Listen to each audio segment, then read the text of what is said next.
Hi, I'm Leslie Copland, social worker and prevention and outreach coordinator at YWCA Greenwich. I'm speaking with licensed clinical social worker Robin Linder about practical parenting. Hi, Leslie. Robin, lots of people I've been speaking with lately are feeling overwhelmed and upset by disturbing current events that are coming at us in a 24-hour news cycle. And it's a lot to take in and process. And while we want to stay engaged and informed, we also need to cope, right? And we also need to be present for our families. So I wondered if we could talk about some strategies, perhaps, to regulate our emotions and even find some peace during these tough times. Oh, sure. But before we can regulate our emotions, we really need to develop an awareness of where we are at any given moment. So if you can imagine that you had a built-in thermometer that could keep track of your emotional temperature and it could tell you how hot you were running at any given moment. And let's say 0 is when you're cool as a cucumber, nothing much would phase you at all.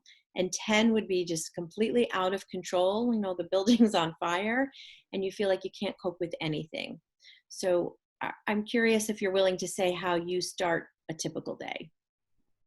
Oh, well, normally I wake up at about a 2.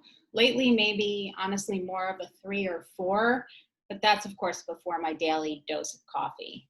And you're raising something so important because where we start our day has so much to do with our biology or just like our natural temperament.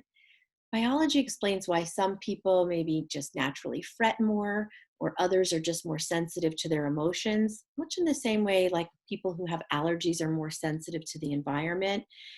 These things are somewhat out of our control, right?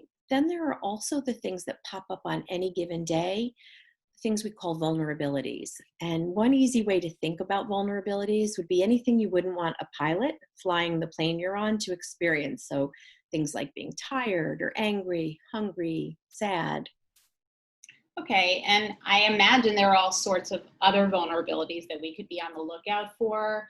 Things like missing a deadline or caring for someone who's sick, maybe dealing with a conflict or a disagreement with someone. And of course, like I was talking about before, the emotional toll of just taking in too much disturbing news and information every day. Absolutely. It's literally anything that can affect the outcome of your day. So then going back to regulating our emotions, the first step is just to be mindful, right? Notice where you are. But then the next step is to match skills to that moment. And some skills, I'm guessing, are better to match depending on what our temperature is, right? Definitely, right? So let's stick with that thermometer scale of 0 to 10. I'm curious what would work for you when you're at, let's say, a 4 or a 5 and you notice that your temperature is rising. Well, try to take a beat and a deep breath. Maybe put on some music or walk outside. Maybe reach out to a good friend that I know I can vent to. And I guess depending on the vulnerability I'm dealing with, maybe I would break down and tackle a task that's stressing me out.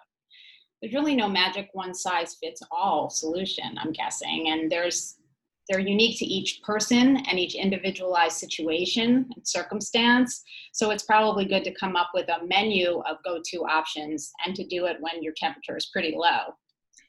I love that. Absolutely. Because these are all great. Always remember that it's noticing where you are that's so important.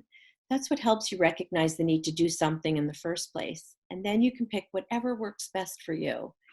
Now, you also have to be prepared for the moments when you're at a 7 or above, right? Because then it's like your brain really has left the building, totally offline. And then at that point, it's not so much about bringing the number down, it's really about making sure you don't act in a way that will make the situation worse.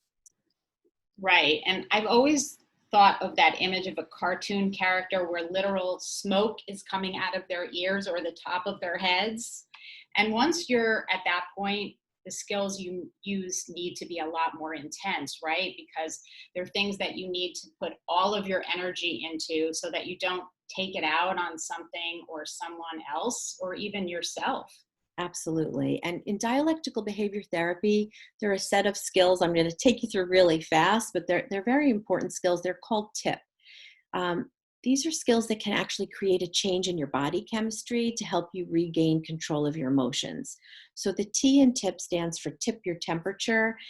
This would be where you might splash icy cold water on your face, or a simple way to practice this is to take an ice pack from your freezer and put it on the back of your neck or even on your forehead.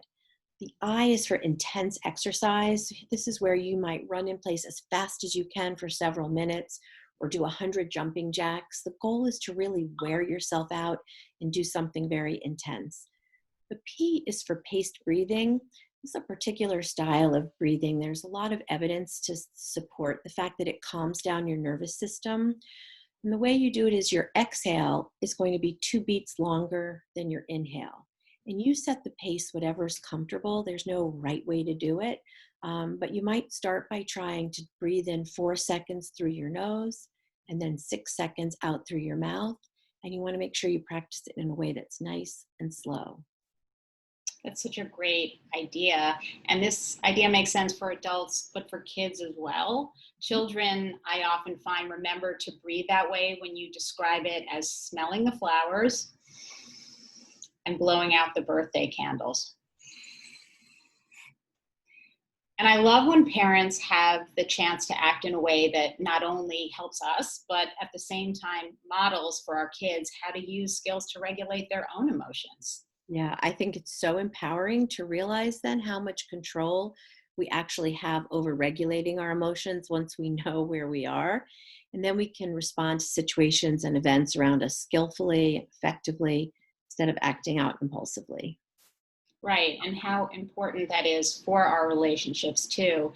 Even when we feel powerless, angry, or sad about things we're reading and seeing or experiencing, that self awareness can help us to not take it out on the people around us and develop individualized coping skills to handle our big feelings and do it in a healthier way.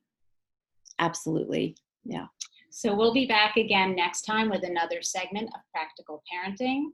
And you can always write us at community.ed@ywcagreenwich.org.